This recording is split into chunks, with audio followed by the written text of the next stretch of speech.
just chill there. Yeah. Yep. Okay. All right. So Greg and Georg. Yep. Georg is the more reliable of the two. Greg is a little iffy sometimes. Gotcha. Thank you for doing an interview. Yeah, no problem. Really interested to pick your brain a little bit. All right. So I was hoping we could start kind of, where do you jump in, like speedrun wise? Like, when do you join the community? I first kind of was looking for a game to speedrun. Mhm.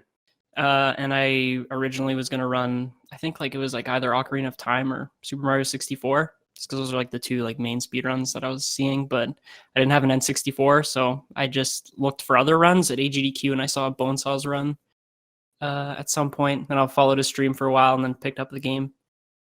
So Okay. I kind of jumped into the Jack community. I did like my first run, I think about 2013, but I practiced like, I think like in 2012 or something. Oh, wow. So like pretty early on. Yeah, it was like during like the boom kind of thing with speedrunning when AGDQ really blew up. So that's when I got into it.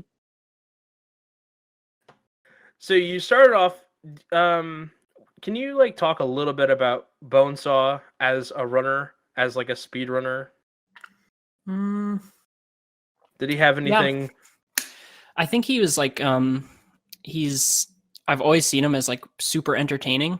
And like when I was watching Pru and Bonesaw do runs, I was like, I'm just going to run for fun. I actually was really into fighting games at the time, but there was no scene around me. So I played online, and online was pretty terrible during like 2012 and 2013. So I wanted something competitive that didn't involve lag. So I picked up speedrunning, and I grinded the hell out of Jack 1, and I didn't really look at any of my times or anything. Like I didn't practice, like have a timer running during practice. I just watched streams and practiced. And then, yeah, I was like, there's no way I'm going to ever compete with Bonesaw and Preer. And my first run was like I think like 30 seconds off of like the top time at the time. And so I was like, damn, insane. That's crazy. Cause I was waiting for like, you know, I kind of was like, I didn't want to stream yet because I was kind of nervous about it, because I'm not really that much of a performer, I guess, or like I've never been good at speaking in front of crowds or anything. But so I was just like kind of holding off on streaming, and I was just practicing, because that's normally what I do when I play fighting games as well. I just practice a shitload. And yeah, and then when I did a run, I was like pretty close. So I was like, damn, that's pretty crazy. But yeah, I've always seen Bonesaw as, like, after I was running the game, I realized that he just, I don't know like how much he practices and how much he like puts time into runs, but I've always like respected him as being like a great streamer, right? More so than his speedrun skills. After I picked up Jack, like I could still like watch his stream, and I think that's something he always did better than me. So I've always seen him as like a great, like he's a great speedrunner and streamer in his own right. So yeah, absolutely. I've always like respected him a lot. So I don't know. It's just kind of like he's kind of strange in the community, because he's like sort of like a ghost or something. Like he doesn't like interact with anybody. He doesn't. It's kind of like a lone wolf, right? Yeah, he is a lone wolf. He wants to do his own thing, and I completely respect that. It's just kind of like, I don't know, like if I'm very much a person that like really speaks my mind. So some shit I say might sound like really mean, but it's just because I'm very honest. But like I think, appreciate that. I wonder if, I don't know if people just felt like he was kind of hogging like the viewers to himself, not introducing other people to his stream. Because I don't know, I was a big fan of him, and I felt kind of like hurt that I never really got to talk to him or anything. Because that was like one thing that I was kind of excited about, was to go like tell him my time in his chat, and he just kind of like, he said like, oh, you got that time, and he's like, okay, and then he just like tried to beat it. That was it. And it just like wasn't like, we didn't have any kind of like, I didn't get to talk to him or anything. Like I loved to talk to Preer when I got the time, because he was also one of the top players and we became pretty good friends. But with Bonesaw, it wasn't like that. So it was just kind of like, it didn't like upset me or anything. It was just kind of like weird. I was just like, oh, I guess he's just doing his own thing. Well, don't meet your heroes is the popular saying. I guess. Right. Yeah, like I don't know. Like a lot of people take it really to heart, and like a lot of people hate him for it, but I don't really feel that way. I mean, at some point you got to give him credit. Mm-hmm. I think that the transmission of information was there because you guys were like communicating at least Mm-hmm. even in a loose form. It Yep. sounds like you guys had the transmission of information, and he didn't want anything to do with that, so he just did it on kind of on site. You know what I mean? He kind of played it by ear a little bit, which is you got to give him credit for that. Mm-hmm. I think So. like overall, like even still looking back at his run at AGDQ, the one he got banned for, it's still like a good watch. Like it's still really funny. Like I enjoyed watching it, even though it wasn't like the best. Obviously, like he hadn't practiced, which got him some kind of like a little bit of negative attention on Twitter. Mm-hmm. I think from who's the Ratchet runner? Is it Zem? I don't remember, but he like said like, "Oh, I'm so sorry that he was representing your community and stuff like that." But it's just like I don't really consider Bonesaw part of who we are as a community. Mm-hmm. More of like himself. He runs our game and he gets people to watch the game that we play. So why would we be bitter towards that? He's almost like an ambassador, almost kind of. Yeah, It seems it's a weird to weird make relationship. him like a dignitary, but yeah. No, it is interesting. Well, I do appreciate you talking about him. All right, so we talked a little bit about Bonesaw.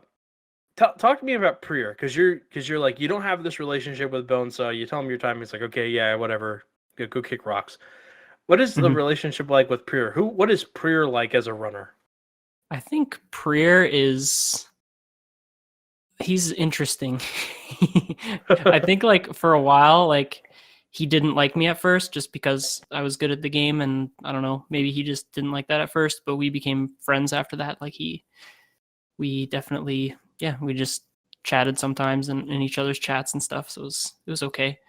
I think he's a more skilled runner. I think I just came into the game at a weird time, and like I put in the work that they didn't want to, so they both kind of quit and left the game. Okay. I think Bonesaw likes, like I think mostly a lot of speedrunners just kind of, I don't know, maybe they just don't want to run the game anymore when somebody comes in that puts in that extra effort, right? Like I remember I was running any percent for a long time, and then Bonesaw came back and was running 100%, and he was running the game again, and he streamed the game consistently because he was getting world records and he could do his like Tay-Earn dance or whatever. But I was like, I just kind of feel like it'd be fun just to go because I could see that his movement wasn't very optimized because I know the game so well, right?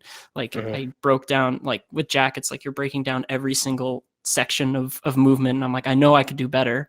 So I just picked up 100% and just blew his run out of the water, like by like a few minutes, like on my first one, and he just left again. So it's just like kind of funny. You speed bullied him. I did. There you go. I chased him away. Well, actually, the 100% guys were really pissed, and they're like, just like, I don't understand how he's so much faster than us. But the 100% guys were like still like really old school runners who didn't really grind the games like we did, right? Right. It gets to a certain point where the optimization gets so high, and more games are getting to be like that, right? Where it's just like there's the time saves are just disappearing because people are just, there's more people running and there's more people who are willing to put in that effort of getting down the execution and everything with the run. Time saves definitely disappear once you start running out of time. Like I think this game, there's just no more time. Like even if you could cut something else out, it's like, okay, you have like 10 minutes, Yeah. where we are now. Yep. Can you tell me, were there other people around that you remember? I'm just trying to get a sense. Like, I don't need a head count or anything, but like any names stick out to you? Like when you say head count, do you want me to like try to? I don't need what I was saying. I'm saying like, like do you mean just like a chronological order of people that were in the community that I can remember? Just people at that time, right? You're like in when I started. Yeah, right when you started. You have Prier and Bonesar kind of like, you think that they're ahead of you, and you're like your first run is like within 30 seconds of them. That kind of time period. Mm-hmm. I remember it was me, Prier, and Bonesaw for like a little while. I think it was like maybe like half a year to a year, and then they both just kind of disappeared. And then when Sultra was starting to take my times, I felt like maybe I was like burning out on the game. Like there really wasn't too much activity in the Jack community, to be honest. Like there really wasn't too much as far as I could tell. But like I said, I definitely wasn't like a community figurehead or anything. Like I definitely didn't really talk too much in the community and stuff like that. So I'm not the best person to talk to about that kind of thing. But that's fine. Yeah. but like, yeah, like it was me, Prier, Bonesaw at the start. Then for a while it was just me for like a few years, I think. And then once the game started getting really glitch heavy, like especially after I found Red Sage, I liked Red Sage at first, but then it got the run started getting really weird, and I just like didn't have the patience to keep learning new routes and new tricks and stuff. Like I didn't have the same motivation I did before, and like that combined with me just taking breaks and being like, I'm just like kind of like it's hard to play the game when you know you could be playing better because you're rusty. So for me, it's just like, I don't know. I just always move between things. Like I'm like you. I never really stick with anything that long. Like speedrunning definitely was one of the things I've stuck with the longest. Otherwise, I'm just jumping between fighting games or MOBAs or anything like that. Just jumping around all over the place. I do want to ask you this question. It's going to take me a minute to set it up. The way that, because I've talked to a lot of people, and I've talked to people like Ricky, and I've talked to like Headstrong, and a bunch of, I have like 7 or 8 interviews scheduled for this weekend. And one of the ways that they described the game in the very early, like proto history, like SDA, Ben Victor, Afraid of Spiders, right?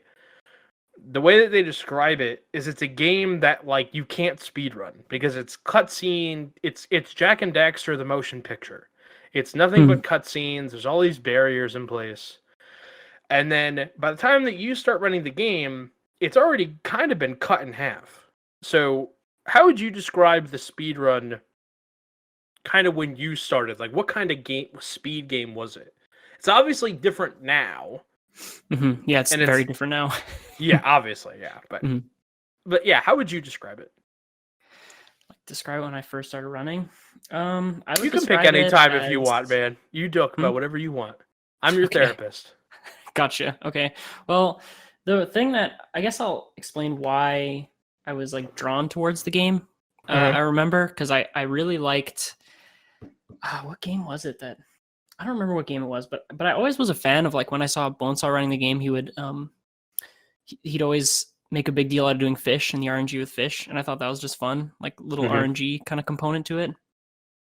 I like the fact that it was all movement, kind of like not anything too crazy, like tech wise. Like I was really interested in running Mario 64, and like it was just all movement based, right? So that really drew me towards it. Not the game not being glitch heavy.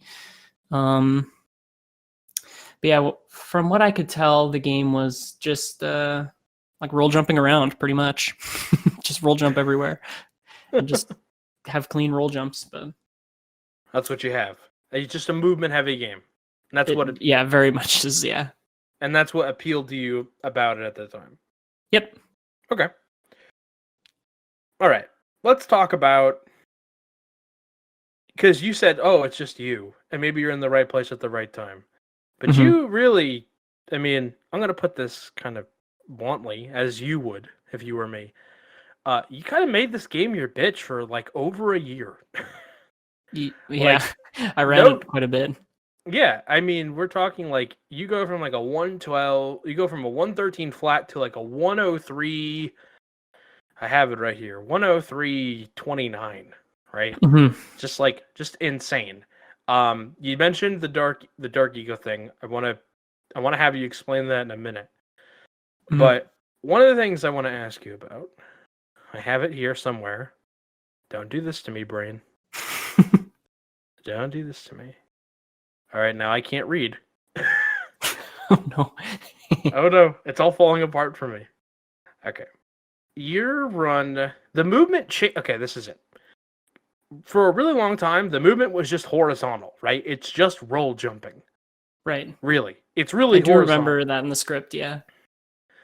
And then at some point, you guys get the extended uppercut and you suddenly can go vertical. Right. What did that do for the game? Like, what did that do for the speed run? Extended uppercuts. Honestly, it didn't really lead to very much, to be honest. Which ones are we talking about? Are we talking about extendeds or like the boosted ones? Extendeds. Extended uppercuts. I came around after the extendeds were discovered. But your run has what is this? Them first, but he sucks. What? It says okay. We're working through this together, buddy. Yes. It says here in the notes that he's not very good at them. He does little baby ones. He does like little like miniature extended uppercuts that don't do anything. Right. What is this? Why is this in the notes? I'm so embarrassed right now. Who said this? This document was created by Headstrong and Outrageous Josh. Baby ones. He does like little. He's not good at them. It says he's not very good at them. Maybe there's just in my first run. In Bonesaw's, it says you're like the one that like brings extendeds home. Oh yeah, no, I know what they're talking about. Yeah, Bonesaw has like never been good at boosted uppercuts. Okay. And like, do you want me to tell you like how they work? Basically, yes, please do that. Okay, all right. So when you punch off a surface, this is how I think of them. It might be kind of wrong, but I think this makes it easier. But when you punch off of a ledge or something, think of that ledge as sort of like your base height, right? And then as you punch, you dip down, like let's say like, I don't know, like if Jack is like a 6-foot man, you dip down like 12 feet, right? You dip down like 2 jacks. And then you uppercut. I think what the game does is it says, all right, so here's where he took off, right? That's your base height from the ledge. And you dip down 2 jacks. And it says, okay, so when he spins, I think the game like predetermines your height where you should have been from basically the base height. It says, okay, he did an uppercut here. He should be like way up here. So it just boosts you up, way up in the sky. So you basically you can get to that height normally, like on the ground, but you're just extending that boost, right? You're just extending that vertical boost horizontally because you're punching from like a further distance than if you punched off the ground. It's kind of like weird to explain. That's how I think about it anyways. It's just kind of like extending that little boost your kick gives you. But basically, so it's not like a thing that you have to have like some kind of timing, but it never was really that hard to me. I don't know what it was that Bonesaw didn't understand about it. I could probably find you some clips after the interview of like how stressed he was about them, because I remember in like an AGDQ run, he was so scared to do them. Let me see if I can find it. You want me to send it to you right now? Yeah, you can. Sure, why not? Okay, but anyways, yeah, it's like they were saying Bonesaw wasn't very good at them. Yes. Okay, yeah, I can agree with that. There we go. I'm so glad that we came around, because I'm like, man, I'm losing all my credibility with this guy. I haven't said one fucking thing that's right. Bill's like, what the hell is this guy? He said he was trained, and now he doesn't know what he's talking about. All right. I'm running out of water. You're doing fine. You're doing great. Thank you for the pep talk. I appreciate it. You're doing amazing. Okay, so I guess I'm just going to ask you about some of this stuff that kind of gets thrown in around the time that I know that it's before, but I'm not going to get Bonesaw for an interview. You know what I mean? Okay, right. Yeah, he probably wouldn't like you interviewing us about him, which I understand, because everybody in the community is kind of like out for blood for some reason. Just, silly drama, I guess. Hey, listen, you're the ally. You're the bridge. I hope so. You're like, why can't we be friends? We all can just get along over playing a video game fast. It's not like the end of the world. I agree. So, you guys also skipped the boulder. Yes, that's a big one. Which, at the time, only is really just a cutscene skip, because you guys still had to get 72 power cells, right? Yep.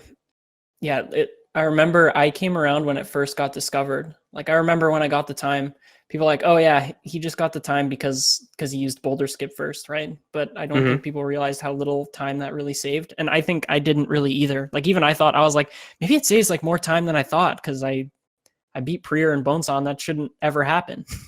Like I just like it was like I think like a handful of runs, and I beat the top time. I was like, it's crazy what practice and grinding can do, because the game is so like knowledge based. Like if you know how to tackle every single little stretch, then it becomes like a lot easier.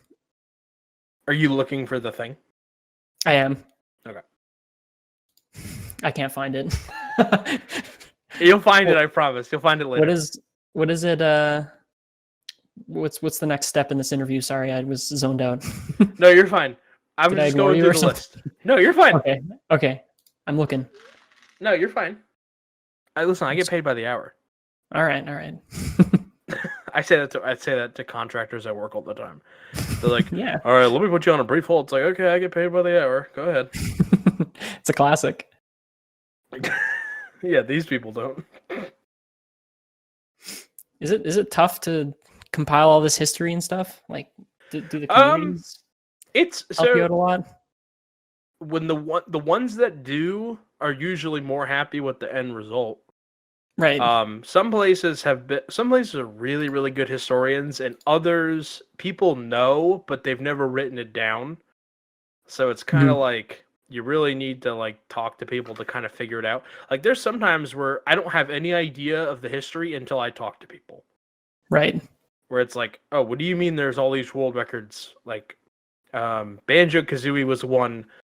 So they were like, oh, you're missing 30 records. I'm like, what do you mean I'm missing 30?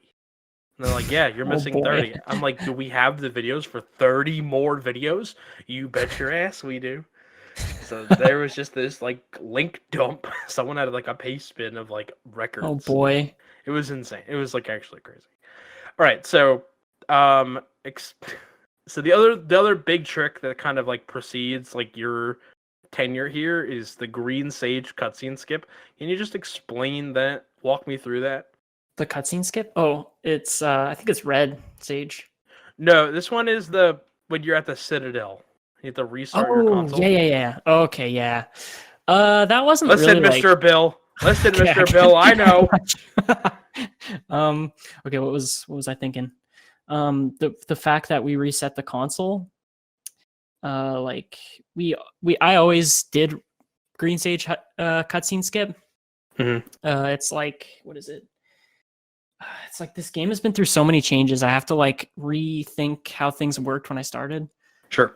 Eventually, at first, you just got in, watched the cutscene, right? And then God, I'd have to go back and watch a run. But you would watch the cutscene, and then you would save the game, load the game. So you'd have to watch that whole cutscene. But somehow we were resetting the console. I forget what we did. Like I don't know if I'm going to help you. Okay. I'm going to send you the outline. Okay. And maybe if we're working from the same outline, your memory will be jogged. Because I feel like I'm like looking at something, but you're like, we're not looking at the same thing. You know what I mean? Right. So if I'm like, I'm right here. Okay, let me see here. I also do not mean to be condescending in any way. I really appreciate your time. No, I appreciate you doing the interview. I was excited for the interview because I'm like, man, get to talk. I hope you're still excited because I'm having a lot of fun. That's good. Let's see. Right, so I'm like down. I'm on. What is this? This is page 5.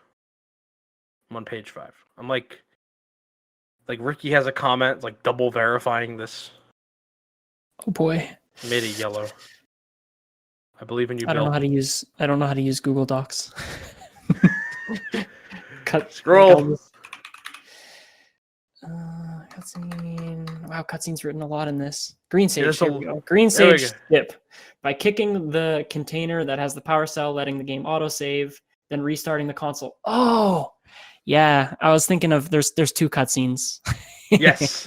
Okay, so you get the cell and the game autosaves because we were autosaving at that point. Game autosaves, you reset the console, and then you save the time. I think Bonesaw first did it, and like because he's not in the community at all, I was like, what?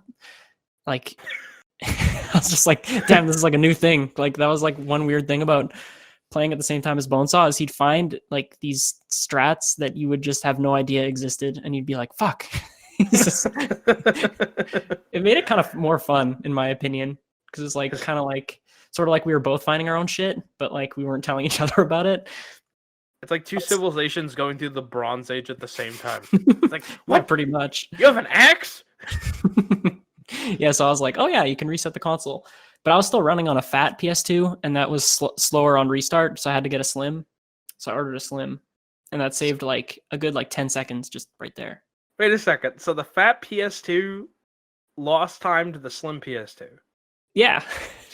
That's really funny. You had to order... That was a brief period before we found out you could like fully skip that cutscene by like I think like buffering and then pausing, and then you would autosave automatically. That's such a weird factoid. Yeah, I had to get a slim one. For the 2 weeks that you guys restarted. Saves about 35 seconds. Fat PS2 slower than slim PS2. Yes. At least it was for my fat PS2.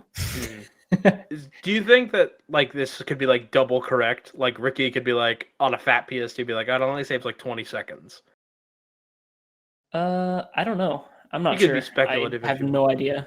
All right. I'd have to go like retime it, which I really don't want to do. I don't want you to either. Yeah. You have a thing. You have no idea how much time I've spent like just timing things in Jak 1. Like it's Tell absolutely me about insane.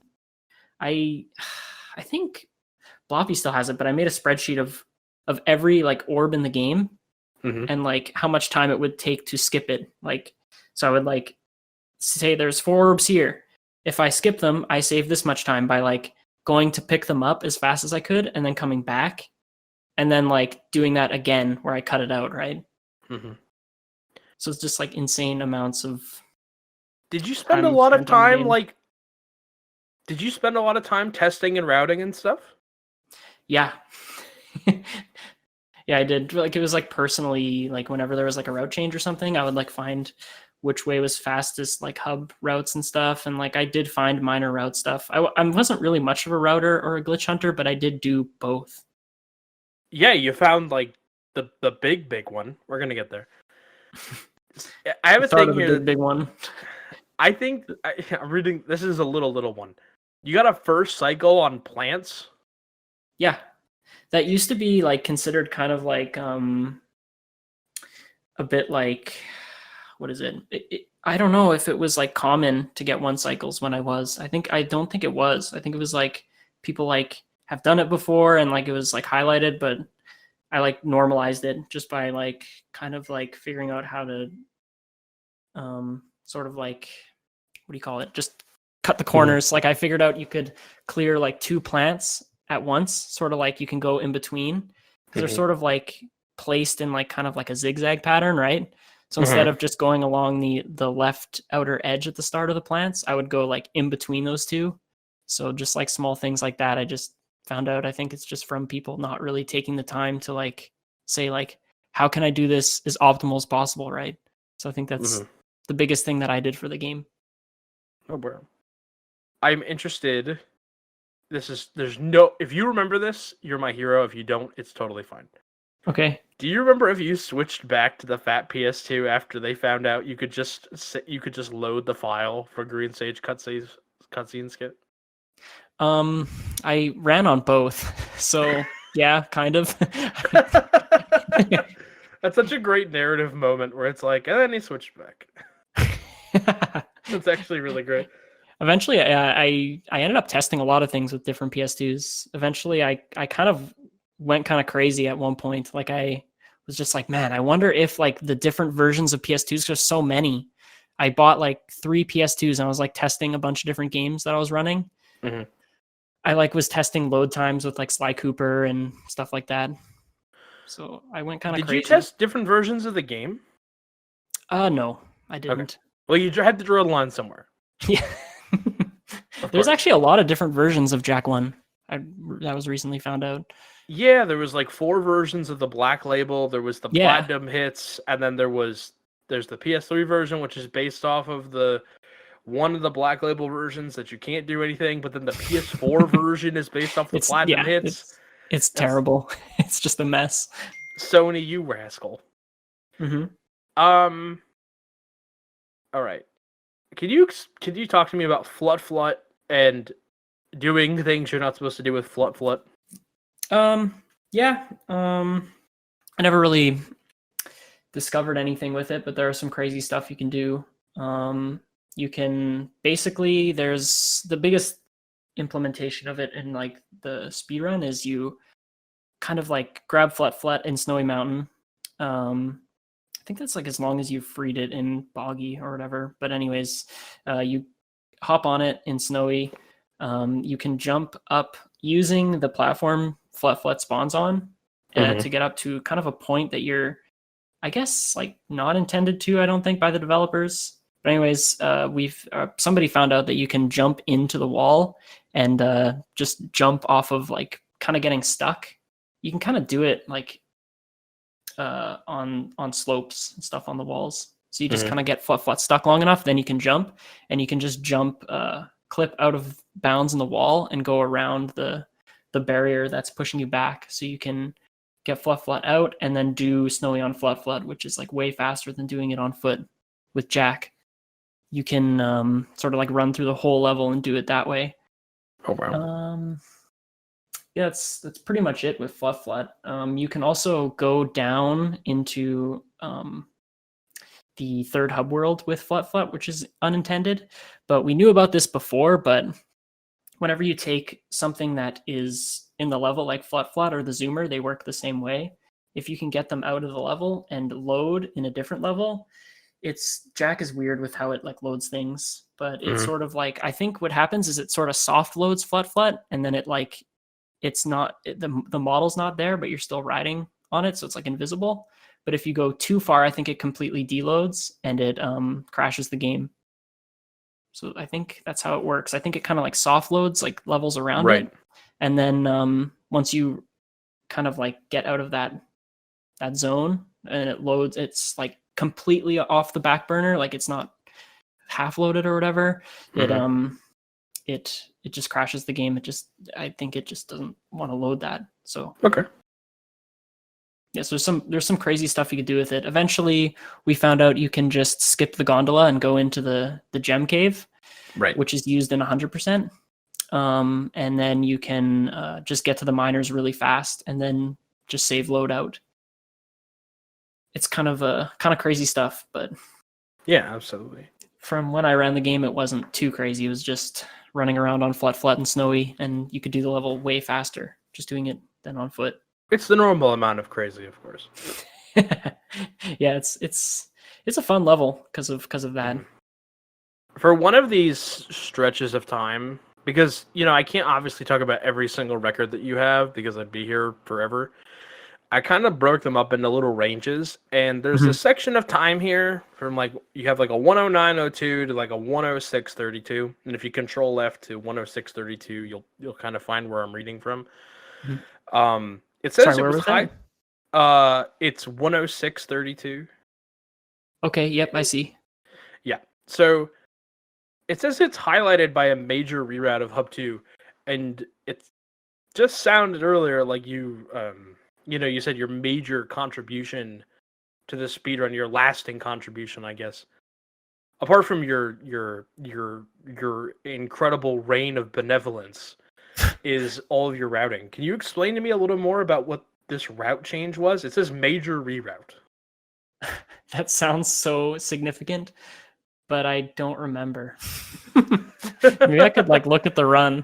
Like, all right, hang on. Let's see if it says anything else. Let's see. 109.02 to a 106.32. Let's see. I don't remember. Blue Eco Fly in Forbidden Jungle, Eco Beam, No Eco Launch to Pelican, Crater Extended, Corner Cut, Flut Bridge, Snow. Where are you reading these from? Can this you send that to me? Yes. Yeah. Okay, because all that stuff is like ringing a bell in my mind, but you're just going through it so fast. I know. Like, hang on.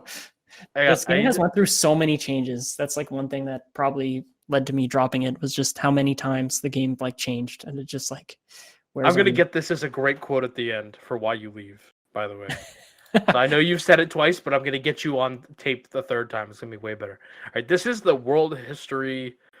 This is my version of it. Okay. But yeah, this was the document that Josh and Headstrong put together. I believe what they say, so it's probably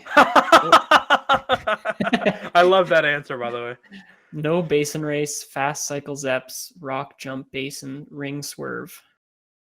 Wow, purple rings. Okay. Purple rings. You're throwing it way back. Yeah, purple rings is like kind of new-ish, but it didn't stay in the run for very long, I think. It was, I remember we were kind of like, you can keep Blue Eco on the zoomer, and it sort of like was useless on NTSC anyways. PAL, it was different, but PAL was such a shit version, nobody wanted to run on it. So okay. The little bit of time it saved wasn't worth it in our opinion at the time. But anyways, you could hold Blue Eco indefinitely on PAL, but you would lose your Blue Eco on the zoomer in NTSC. So PAL technically would have been slightly faster in a few places, but it just ran like garbage, according to Ricky. I think most PAL games do. Yeah, okay, that makes sense. Oh yeah, the snow fort on Flut was a pretty big one. We found out that if you basically the game half loaded in the fort had we had to get in the fort, but what was it? Oh yeah, you have to get the cell like below the fort for it to open. So it was like a mini skip. So you didn't have to get that. So we could reroute. Basically, it just. Oh man. You basically go through the front door, right? And then the door loads behind you. It doesn't load. Yeah, it deloads, and if you're fast enough, you can just sneak through just before it loads back in. It's kind of funny. It's like you just had to keep the camera above a certain point. Yeah, it's like Indiana Jones. Yeah, exactly. For a while, I was like, that glitch was so annoying because like I could do it every time when I found it, but it was sort of like something that as I did it more, it just became less consistent, which is super weird. I was like, why is that happening? And it's because in Jack 1, you can like pretty much always like kind of walk off a ledge. So it's sort of like they're like rounded almost like downwards. So you can like walk down them sort of. And then you can jump. So I just started doing that with Flut, and that was just enough for the camera to lower for it to load in early. So I was like, why is it loading in so fast? Like it's loading in like I'm not even close to making it in the fort. Even. Yeah. And then eventually I just like started jumping back like a few steps before, and I was like, oh, this is like way easier. That's what I was doing wrong. There's what else? Creator extended. I don't remember these. I'm sorry. It's fine. No, we can move on. We're fine. It was one of those things I'm like, if you remember, the launch thing is pretty cool though. I do remember that. You can climb up the tower. That was known about for a while, but we routed it to any percent. So that was pretty fun. Right. The old tower climb. I don't really remember these massive reroutes though. I think there is like a few optimizations, but I wouldn't really necessarily be like, yeah, it was a massive reroute. I don't know anything, so I'm going to leave it to the probably know more than me, honestly.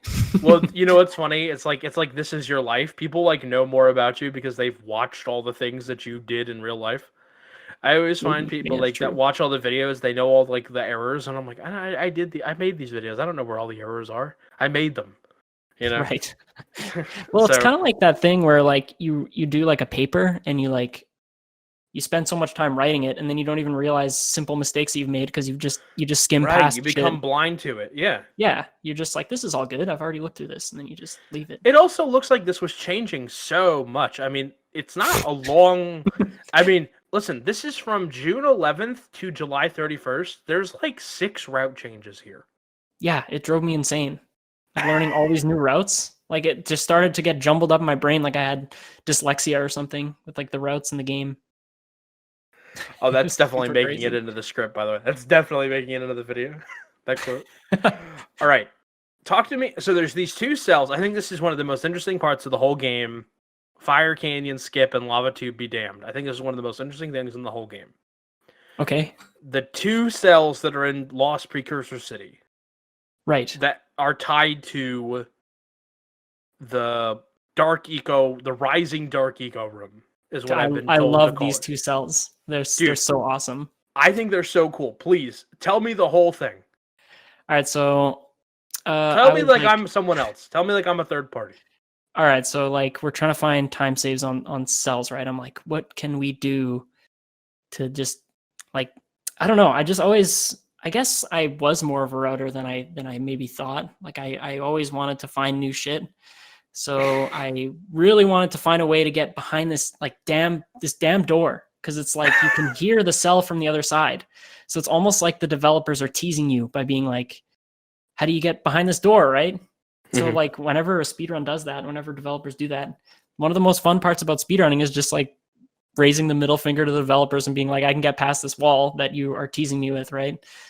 So like I really wanted to find a way past that wall. So it was like a project I was doing for a long time. Just like basically I was zoom walking around trying to find anywhere where sometimes the developers don't expect you to walk somewhere and they just don't code in the wall in Jak 1. It's really weird. But yeah, there's just clips in places that you would not expect. Like I could show you places in that game that are just like, you just phase through the ground sometimes. Like it's weird. They're just like, it's lazy coding. You could just like walk through the floor sometimes. It's like one specific spot. But yeah, anyways, I was looking for a way to get through this door, right? And I looked through everything, and like eventually I was like, I was starting to run out of ideas, and so I was trying to clip out of bounds in another room. So I was using these like moving platforms that would rotate, right? So I would try to grab a ledge as it's rotating and like clip out of bounds, but like I couldn't do it. And then eventually at one point there's this lurker underneath that's like a piggyback lurker, right? And so I was like trying to clip out of bounds, and like I kept dropping off that platform, and at one point I just landed on his head. And then I was like, that's so cool. That's so funny that you could just land on his head and he doesn't have like a hitbox on his head. Like you can just completely stand on it and ride on him and walk around with him chasing you. It's like super fun. And then at that point I was like, holy shit, there's one of those lurkers in that same room. So I was like, holy shit. So I like I rushed to that room, right? I was like, damn, this is such a huge thing for this random, like I would never have expected to try to jump on his head. And then eventually I found out you could clip through the left side of the room, not the right side where it would have been useful for the clip. And I found a completely different glitch that was super crazy. You could just like zoom walk, which means you just use your goggles to like kind of like walk through the air, because you can kind of like input one frame. Yeah, you can like input like one frame after you leave the ground or something like that, or after you walk off a ledge. So you can just keep doing that as long as you keep it like kind of like close to frame tight. I think you can zoom walk. It's not too hard. It's just like hard to do for a long time. But yeah, I zoom walk down to a cell like that is deloaded, and it puts you back up to where it thinks you should be. So it puts you back up at the surface above LPC, and then you just fall all the way back down, which I thought was really cool. So I showed the community that, and then we worked together to get through to that cell behind the door, and eventually Abu Bob found it. So super cool. What was his name? Apple Bob? Abu Bob, yeah. He's a pretty like I don't know if he's like a famous glitch hunter, but he definitely glitch hunted in a lot of games, and he came to Jak looking for glitches, and he did find that other second LPC cell. Can you DM me that name just so I write it down correctly? Yeah. It's ABA. See, I'm sitting here being like, okay, okay. I'm sitting here like, take a chance, take a chance on me, Waterloo. Okay, cool. Right. So that's the second. So that's the second power cell, but it's the first one that y'all figured out how to get. Right? Yeah, we all banded together to find it. Once I showed off that other glitch with the like left side. Abu Bob was like, "Oh, you can clip out on the other side," and I tried, and I couldn't figure it out. So together we all figured it out. Right. But then you guys found a way to get to the bottom. Yeah, that was Abu Bob who found that. He just said, did he find both, or did he found this one? He technically found both. I found the standing on the lurker thing. I remember that day because I had been looking, and I found that you could stand on that lurker's head, and I was like, holy shit. And then I And then I like showed it off on stream, and Ababob came in to chat, and like a few other people were looking as well, and we were all looking together. It was pretty cool. Awesome. Yeah, Ababob found like the whole thing. He's like a really great glitch hunter. He also found a glitch in Jack 2 called the Abba Bounce. So he called it, where you can like ground pound, and then like Jack gets stuck, and if you mash jump, he just launches into the air. It never really had that much use, even though it sounds pretty useful. It never really was that useful in Jack 2. Hey, listen, man, a trick is a trick. It's true. Man, anything to get your name out there. So, okay, now we're at the big one. We're at. Hang on. This is blue. Do you want to talk about blue sage cutscene skip, or do you want to skip the red sage cutscene skip? We could talk about blue first. Okay. I think that would be better because. So not the big one, the little one. Yep. I think that a lot of these cutscene skips, by the way, like I have no idea how you guys found these at all, because they're super convoluted and insane, and like you guys were like doing something y'all shouldn't have been doing. And I don't know what it was, but I want some of it, because I don't know how the fuck you figured this one. Tell me, explain Blue Sage cutscene skip to whatever you remember. I don't care if it's just what you had for dinner that night. Just regale me. Okay, so God, this. I'm trying to think about how it used to work versus. I know how it works now, but I don't remember how it worked.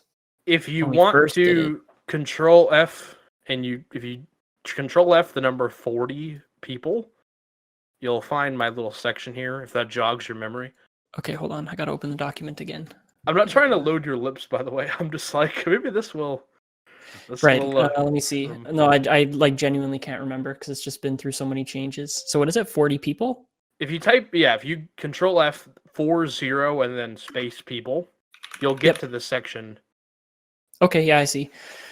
Okay, when you first get to Rock Village, there's a Blue Sage's hut near the entrance. In order to activate the zoomer for Precursor Base and Fluff on Boggy Swamp, you need to watch the Blue Sage cutscene. There you go.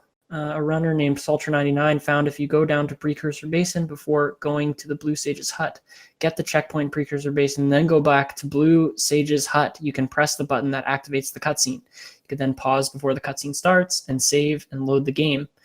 The game thinks you've seen the Blue Sage cutscene and allows you to progress further through the game, skipping the Sage cutscenes.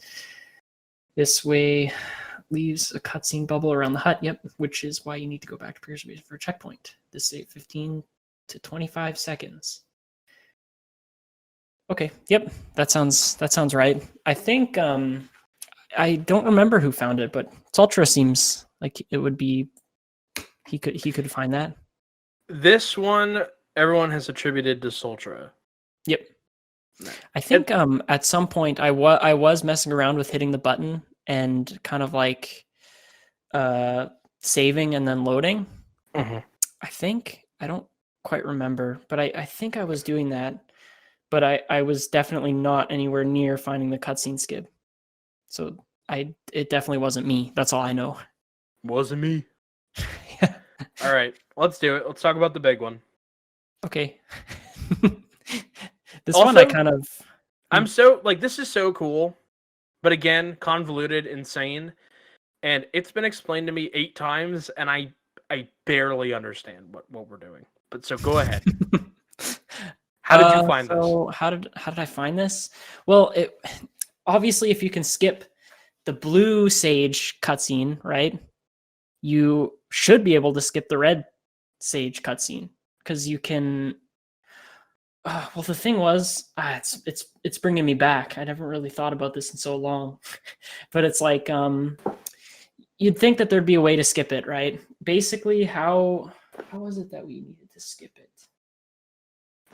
God, it's so like complicated. Like the first Red Sage cutscene skip is so complicated. Like I was so proud. Tell me about it, because I had to work through it step by step.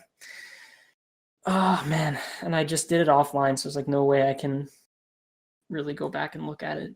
But I remember. So first things that you needed to find was the first problem I ran into You basically, the first thing you should try is hit the button, save and load, right, at the same time. Right. That way you load somewhere else, and basically how it works is when you save and load, the button loads up too, but it's ready to go. It's ready to be pressed, right? So I think it has to do that same soft load that like Flut does, right? Where it's like it exists, but it's not really there, I guess. So you basically have to be far enough away that the game is sort of soft loading it. Kind of like that gate, right? That gate sort of works the same way. There's a lot of times in the runs where you, like, I'm definitely not a technical person, but that's the way I think about it, is it sort of like soft loads, right? So it like kind of like the button's there, it's ready to be pushed, but it just has to like be close enough to load in fully, right? If that makes sense. Right. Yeah, it makes sense. So you save and load and hit the button. But the problem is the red sage area is so small that there's no way to load in far enough away. So instantly, right when you load in, it loads in the button too. So the cutscene just starts. So it's ready to be pressed, and it presses the button when you load. Which, now thinking back, that isn't that like so crazy how you can like hit the button, save, and then load, and it's like ready to be pressed. It's like, okay, you hit the button and it saves that. You'd think it would just load in and not be hit, right? Right. Yeah. It's super weird now that I think back to it. But anyways, I didn't really think about that at the time. I'm just like, I need to find a way to be far enough away when I load back in. And luckily somebody else had found out a way to clip out of bounds. I don't know if that was me. I'm not sure. I can't really claim that because I don't remember. But anyways, you could rocket jump up. You could take like a rocket boost where it sort of like maintains your uppercut momentum after your uppercut, so it doesn't slow you down. So you just launch into the air off certain surfaces. Have you learned about that very much yet? Yeah. Okay. So you understand. You basically use it to hit the train, right? You hit the little mine car that's going around, or the track. Yeah. And then you go straight up in the air. There's certain surfaces in the game that are really janky. It's like kind of rare, but you can sort of like walk close to them and jump, and Jack lands for like a split second and stops. And I think that's what's happening. You're uppercutting, and then he lands for like a split second, and he sort of can walk, and then he maintains that uppercut momentum. There it is. It will launch Jack straight up with momentum of the uppercut. So I think Roser found that one at some point. Okay. But anyways, I used that on the track, which was known about at the time, and you can get out of bounds. And basically what I had done was I found a way I noticed that the game would consider you in LavaTube, because it was basically camera based, how the game determined where you were. It wasn't like character based. So you could turn the camera away, sort of like, I wish I could draw you a paint picture and show you. The way that it works is because the camera has like a hitbox. Yeah. Right? That's how a lot of these weird tricks work. I think that like your true position is the camera. Like that's truly what. It's kind of like a Lakitu kind of situation. Like there's an imaginary character. If you can imagine a character there, that's exactly how it works. Sort of like a character that magically floats around you and hits all the triggers for things. Like loading in the Blue Sage cutscene thing. Sometimes you have to like turn your camera away to avoid it from going into that like bubble where it does load in that button. Right. Like you have to go over there's these like little raft floating things leading to LPC. You just like turn your camera away from the hut, so it's like facing the hut, so it's like furthest away, right? Same thing with this. You turn your camera towards like the level, so it's like away from where you could be, right, as far as possible from where you would be on the path. So you walk in and you turn your camera so it considers you in LavaTube, and then you walk out the same way, just so you don't trigger the sort of like that trigger for it saying, okay, you're in Hub 3 world, right? It just tricks the game into saying, oh, you're in LavaTube, and you're still in LavaTube. Yep. So it can't load in the button. That's how you get the load checkpoint. So basically my first goal when I was trying to find this was, how can I load in far enough away? That's what was the only thing going through my head at that point. Because I was like, we need to be far enough away so the button doesn't load. So you walk all the way back with that checkpoint, and you hit the button, save, load, and then it loads you back up into LavaTube, and the button's deactivated. Now it's like, how can I get around this? And there was no way to get around it. So I was like, this is probably just dead. But then I found out that you can just die and then bring the camera with you after you die, right? Like get enough speed where you die, then the camera hits that checkpoint, right? Because the lava was close by enough. And then the cutscene starts, and then you dying kind of like you respawning kind of interrupts the cutscene. So that's how it worked. It was super, super intricate. Yes. I was like super proud after I found it. I was like, man, it's like my best discovery. It's my baby. It's really awesome when top runners for games, like the world record holder, finds the strat. Because it happens way less than people think it does. And I'm always I was super passionate about finding stuff about the game too. Like I wasn't just running the game all the time. I constantly tried to theory craft and glitch hunt and stuff too. But I don't know you very well. I've only talked to you for an hour, but I would hazard to guess that if there were more people playing at like a high level, you might have been happy just like looking for stuff. Yeah, definitely. Like I said, when I started running the game, I did not expect to get world record like ever. So that never was like a big deal to me.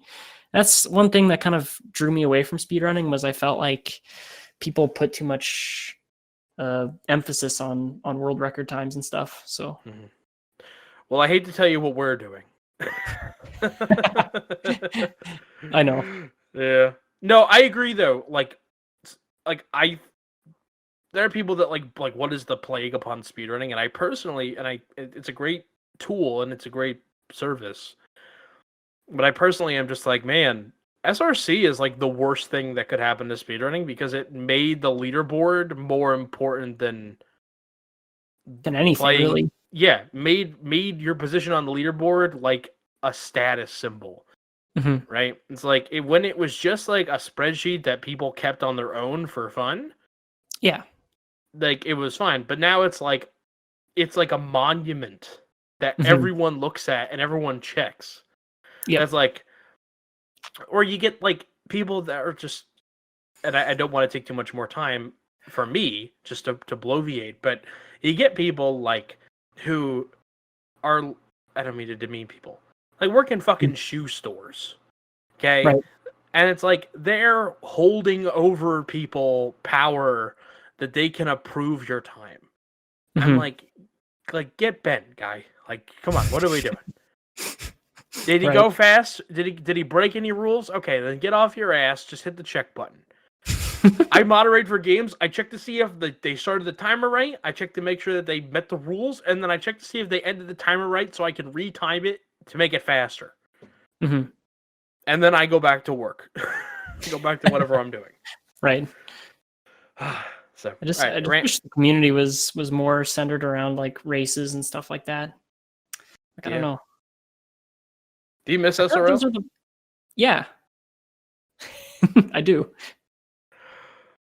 It was much simpler. It was. It's a simpler time. I didn't live it, but I've seen it in pictures.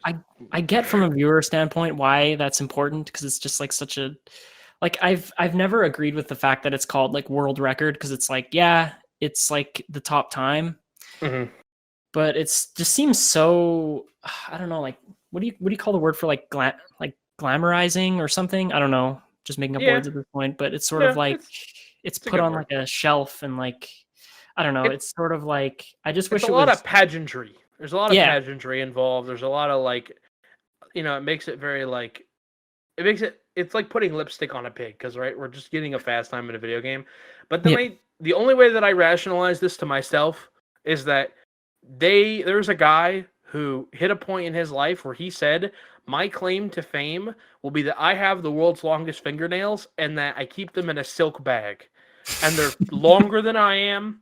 Like this dude in India that has like 4 foot long fingernails that now have nerve endings and stuff. Like, and he keeps them in a bag.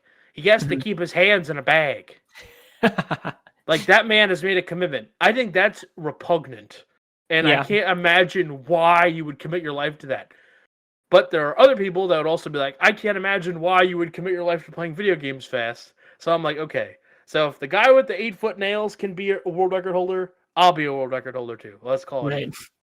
Right. Yeah, that makes sense. I don't like it either, though. Honestly, what I enjoy about making these videos is more about telling people's individual stories. Right. The little things that you told me that spreadsheets can't are what make this whole thing worth it. Right.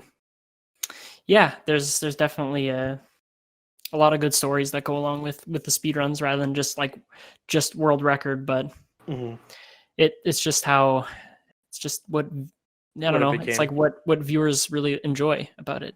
Yeah. It's not necessarily like all people enjoy about it, because there are probably a lot of people who would still watch a lot of people who don't have the best time. But if you told me you have to pick someone like Clint Stevens who's entertaining, or you can watch the world record holder, I'd probably pick Clint Stevens. Yeah. I just want to have fun. I'm trying to relax. I got a life outside of this.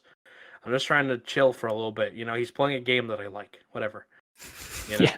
If he happens to be good, that's a benefit. You know, it's more about the anticipation than anything, right? Will Bill finish a run today? You know, that's exciting no matter what time you're competing for. There's drama in it, and there's theater in it, and there's excitement in it, but it's you make your own. Whereas like someone like, and you can't have a relationship with someone that has like 60,000 people watching them. You know, so anyway, I don't want to take up too much more of your time, so I have two more things for you. Okay. Your last record was a 103.29 in 2015. The build up to this time is that you discover Red Sage cutscene skip, and then Jazz and Headstrong kind of snipe it from you a little bit. And I know we just had this whole conversation. You didn't care about having the world record. But I've listened to a lot of your VODs. Okay. You're not a man of many words. No. You're very quiet. You go long periods of time where you don't say anything. But one of the things that strikes me about this 103.29 is you're like, I just want to run that has everything in it. I just want to run that has everything in it, and then I'm done. I don't even remember that, but that's so funny. You're like, my run's already out of date. I just want to run that's current, and then I'm done. And I listened to that, and I'm like, okay, surely he comes back. No, you never came back. So talk to me a little bit about that last record, and then like riding off into the sunset. Yeah, I was just like really burnt out, I guess. I think that makes sense. It's just like over that long of a period of time, and just like how fast the game was evolving. Because I remember when I first found Red Sage cutscene skip, people were finding the craziest shit, like trying to make it more optimized and stuff. And I was just like, you know what? It's just like, it's my time. Yeah, it's my time to just go. Because I talked to you about this before. Where I feel like, well, speedrunning to me, I thought about it more like after I had stopped playing, and it's such a crazy thing because it's like it's so good when you're doing well, when you're like a competitive person like me. It's so good when you're splitting and you're like getting gold splits and you're getting green splits and you're like, man, I'm improving. But when you're hitting red splits, it feels like just as bad. Like it feels awful, and it's just like if I'm not playing at my absolute best, I'm not having fun. I just am like person that's I'm pretty hard on myself. So it's just like me not playing the game and trying to stream. And like, I think at that point, I sort of was like very much like a prideful person in how I played the game when I was streaming. Like if I were to go back now, I think I'd be a lot different when I'm streaming. I don't think I would really be as competitive as I was. Yeah, eventually at some point I am like a competitive person, but I'm not like, what do you call it? I won't get like mad, or I won't be like a toxically competitive person. Like I'm competitive in myself. Like I love improvement. Like I love it. But like when I know I'm not playing at my best and I'm hitting red splits and I'm like, I know I want to roll jump this way, because the game is so committal in its movement. Like you make a mistake and it just really shows that you weren't clean with it, right? So it's just like, it just feels not great to play when you're not at your best. There's nothing worse than knowing that you can do something, but you can't do it. Yeah, my hands just won't do it because I just was preoccupied with so many other things. I was just like, you know what? At the time I was probably thinking like, I'm getting this run and I'm done. Like, because I'm happy with what I did with the game. Like I'm at a place where I'm good to stop playing. Like I feel like it's just time for me to stop streaming it. Right. In the original notes, they wrote you went poof. You like completely disappeared. I tell my viewers all the time now when I come back, like I've come back a few times to the game and like I've been practicing, but I never really got into any runs. It's just, you remember, like, did you ever watch Siglemic? I did. Yeah, I watched Siglemic quite a bit, and it's like the same thing. He'll come back and he'll be like, I'll be coming back. Or I might be coming back, and he'll like practice like a level for like weeks, and then he'll just be gone again. That's exactly what happened to me. Like I was like, yeah, I think I'll be back. And I was like practicing but I was like, man, it's just tough to stay motivated with it.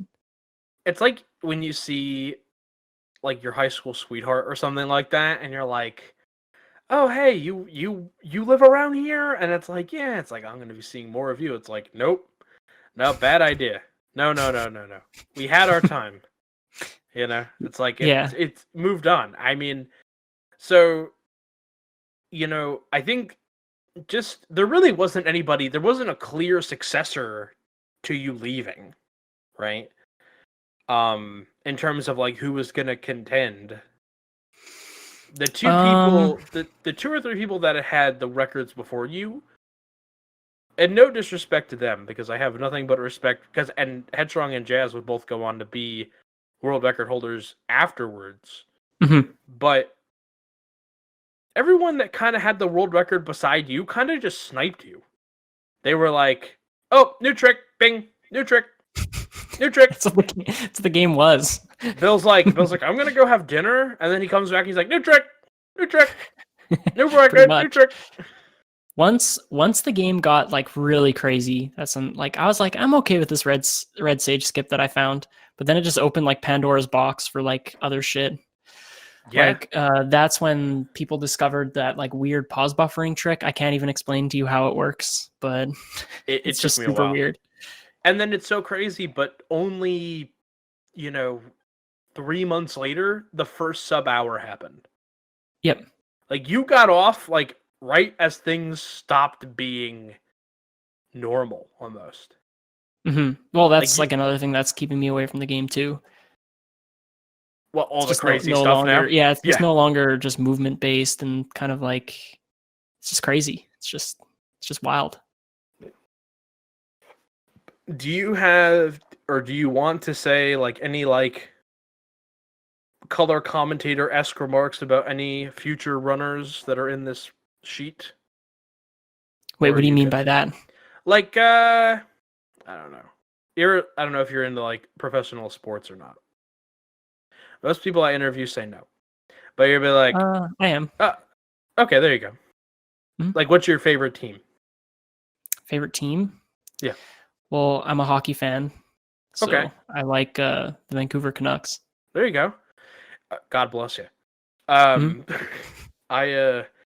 This girl that I like really likes the Penguins, so. Oh, nice. I've been riding for.